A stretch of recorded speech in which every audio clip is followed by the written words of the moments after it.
Welcome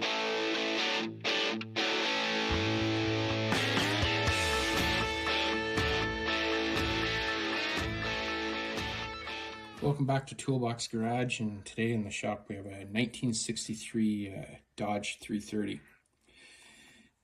These were the base trim package for 1963 for the mid-size cars. It came in 2- and 4-door.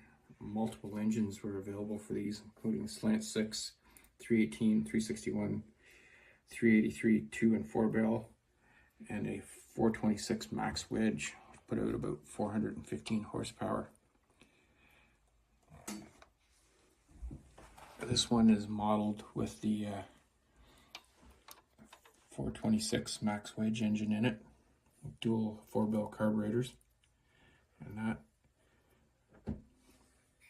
I'll spin it around here so you can take a look at the interior. This would be a very plain car with a pretty large engine in it.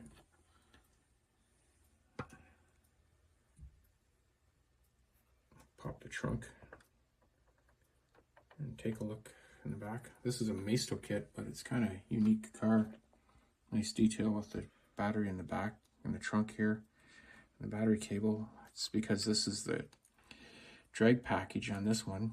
So back in the 60s, you could pretty well buy your own dragster from the factory. Ford did it with their Galaxies, GM with their Coco Camaros, and Dodge with multiple vehicles, including this one.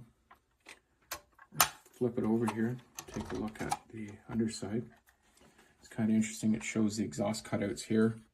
When you go to the drag strip, you just pull it, reach under, pull a cable, and that would open up your exhaust and bypass the mufflers on it.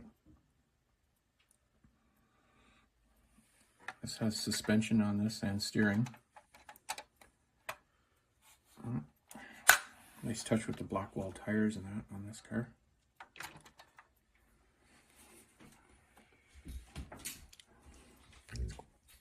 And that's pretty well does it for today in the shop. If there's anything else you'd like to see, let us know. So till next time, stay safe and we'll see you then.